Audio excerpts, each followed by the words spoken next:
I was heavily debating on whether to actually make this video or not. But yeah, I think I just should give my thoughts on this since, you know, Five Nights at Freddy's has been a huge part of my life for, the past 6 years. It's the entire reason I started this channel when I was 9 years old. And, this channel's over 5 years old now. I've been playing Fnaf since before the release of the second game. I always thought it was a cool concept, even before the lore, and the game series has meant a lot to me, so I think I do need to give my opinions about this. I think everyone knows now that, Scott Cawthon has announced that he's going to retire, which is pretty sad. I was pretty shocked by this. So I just wanted to talk a bit about my thoughts on this and the overall controversy that I think was the straw that broke the camel's back that led him to retire. So a few days ago he posted this on his website. Before I say anything else, check out this awesome piece of fan art. Pretty amazing stuff, right? I have boxes and boxes of artwork from fans that I've saved over the years. I've tried to answer as many letters as I could, and I apologize to anyone that I missed somehow. Someday when I have a bigger living room, maybe I'll make a giant collage of all the fan art I've collected over the years. Stuff like this has made it all worthwhile to me over the last 7 years. I've had a blessed, fulfilling, and rich career. I've been shown great kindness, and I've tried to show that kindness in return.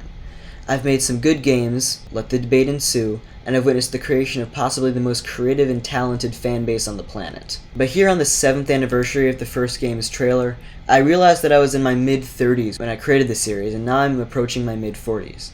I realized that I miss a lot of things I got to do before Fnaf became such a success. I miss making games for my kids, I miss doing it just for fun, and I miss making RPGs even though I stink at it. All this to say I'm retiring. I've been shown tremendous love and support over the past week, a lot of which has come from the LGBTQ community. The kindness they've shown me has been surreal. Now, this, of course, I think is in reference to the controversy that finally made Scott retire. I don't think that this controversy alone, made him retire. I don't think he, heard about this and it's like, yep, that's it. I think he had most likely been, considering this for a long time and thinking, okay, I'll do it in a few years down the line, and him, attempting to get canceled was kind of the final straw with him. For those who don't know what happened, Scott Cawthon a few weeks ago, I think someone leaked his bank records, which is a pretty big invasion of privacy to begin with, and it showed that he had donated a lot of money to Republican candidates who were homophobic. And I was pretty shocked by this, as that's a pretty gross thing to do. With all the celebrities that have turned out to be just awful people, I was like, oh, no, not Scott Cawthon.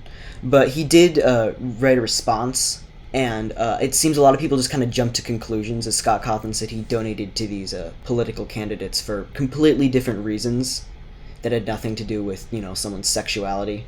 And I do think it's kind of a huge jump in logic to just kind of assume, oh yeah, someone's Christian or Republican, they automatically must be homophobic. I think it's really ridiculous to make, value judgments and completely judge someone's personality and character and their personal views on things like that just based on their political affiliations. Obviously there are some political extremists who do believe awful things like that, but I think it's pretty ridiculous to think, okay, just based on your political party, you're homophobic. You don't support those people. And I think, that is wrong. Obviously, the politicians who believe those things that's also extremely wrong. But, I've seen a lot of the stuff that people have been saying to Scott Cawthon, just automatically assuming, okay, he must think this way, and just saying these horrible, horrible things to him. And I can kind of see why he'd retire from that. It must be awful to have people just constantly, jump on you like that, and you just assume things and try to cancel you. And I do feel like there has been a huge movement over the past few years to try and end people's careers over the tiniest, smallest things, just over-analyzing everything that they've ever done and saying, okay, you did this 10 years ago, therefore you deserve to have your career ended. I think cancel culture is profoundly stupid, and I hope that, people are getting tired of it. I know there will always be a certain segment of the population who will continue with this, but I think we need to stop giving these people so much attention and stop letting this happen to everyone. So now more about Scott Cawthon and the future of Fnaf. I am personally pretty worried about the future of the series. Scott Cawthon had a very specific style of humor and style of storytelling that, even when other people were involved, you started to, get a bit less prominent, like in Security Breach. Like Fnaf 6 and Sister Location and all those things obviously had his kind of style of cheeky humor and style of storytelling that was so specific to him and made those games just such a joy to play. And in Security Breach, that even, when he's kind of taking a back seat to the other developers, that's kind of gone. So with him being completely out of the picture, I'm worried that FNAF will kind of degenerate into like a cash cow, and the soul of it will just be gone. I really hope that that's not the case. I hope that Scott Cawthon does, pick someone who can appreciate that style of storytelling and that style of cheeky humor that he's so known for. Because he did say, and I quote, "Is this the end of FNAF? No, that just means that someone else will eventually be running the show. Someone of my choosing, and someone that I trust. We'll have to wait and see how it all plays out. But that announcement will be made at some point." So, just to kind of summarize, I am worried about the future of FNAF.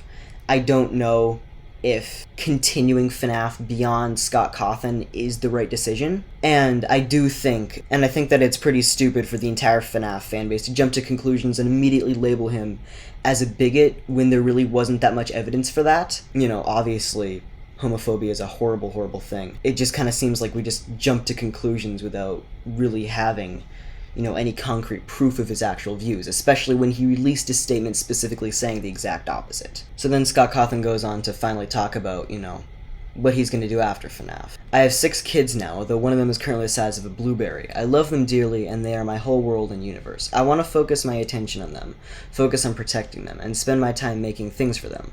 I only ask that the fanbase respects my decision. I will still be around, just not at the capacity I used to be. What a blessed career I've had, and what wonderful people I've met. And what a tremendous blessing to be able to know you all. Thank you so much. See you on the flip side."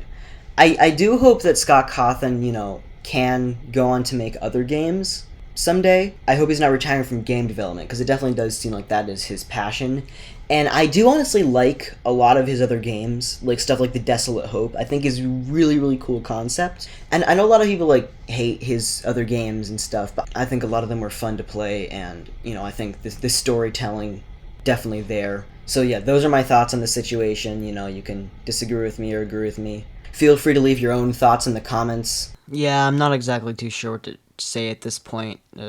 Subscribe, I guess. That's what you're supposed to say. That video kind of sucked. Goodbye, I guess. I'll see you in the next one.